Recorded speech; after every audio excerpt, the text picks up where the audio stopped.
Online ഗെയിമിങ്ങിന് അടിമപ്പെട്ടിട്ട് അതിൽ ആത്മഹത്യയിലേക്ക് വരെ കാര്യങ്ങൾ നീങ്ങുന്ന വാർത്തകൾ ഇതിനു മുൻപ് നമ്മൾ കണ്ടിട്ടുള്ളതാണ്. കഴിഞ്ഞ ദിവസം എറണാകുളം ആലുവ ചെങ്ങമനാട് ഒരു കുട്ടിയെ 10ാം ക്ലാസ്സുകാരനായ കുട്ടിയെ മരിച്ച നിലയിൽ കണ്ടെത്തിയിരുന്നു. അപ്പോൾ ഇതിൽ അങ്ങനെ ചില സാധ്യതകൾ ചൂണ്ടിക്കാട്ടപ്പെട്ടിരുന്നു. എന്താണ് ഇതിൽ എങ്ങനെയാണ് ഇപ്പോൾ അന്വേഷണം നടക്കുന്നതെന്ന് നമുക്ക് നോക്കാം. ചെങ്ങമനാട് വീടിനുള്ളിൽ 10ാം ക്ലാസ്സുകാരൻ ആത്മഹത്യ ചെയ്തതിൽ അന്വേഷണം ഊർജിതമാക്കിയിരിക്കുകയാണ് പോലീസ്. ഓൺലൈൻ ഗെയിമുകളുടെ പങ്ക് അന്വേഷിക്കണമെന്ന് കുടുംബം ആവശ്യപ്പെട്ടിരുന്നു.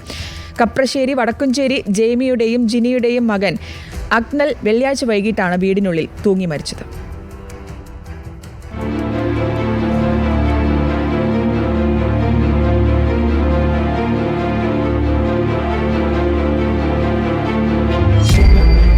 ഓൺലൈൻ ഗെയിം സ്ഥിരമായി കളിക്കുന്നയാളായിരുന്നു ആഗ്നൽ.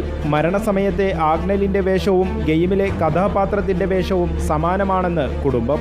മഴക്കോട്ട് ധരിച്ച് മുഖം മറച്ച നിലയിലായിരുന്നു മൃതദേഹം. തന്റെ ഫോണിന്റെ ലൊക്കേഷൻ മകൻ കൃത്യമായി ട്രാക്ക് ചെയ്യാറുണ്ടെന്നും ആത്മഹത്യ ചെയ്യേണ്ട എന്തെങ്കിലും സാഹചര്യം മകന് ഇല്ലെന്നും ആഗ്നലിന്റെ പിതാവ്.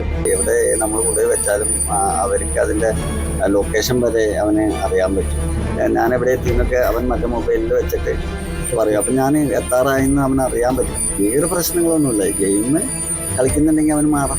അസ്വാഭാവിക മരണത്തിന് കേസെടുത്ത നെടുമ്പാശ്ശേരി പോലീസ് അന്വേഷണം ഊർജിതമാക്കി. ആഗ്നൽ ഉപയോഗിച്ചിരുന്ന ഫോണുകൾ കസ്റ്റഡിയിൽ എടുത്തിട്ടുണ്ട്. ഇവ വിശദമായി പരിശോധിക്കും. റിപ്പോർട്ടർ, കൊച്ചി.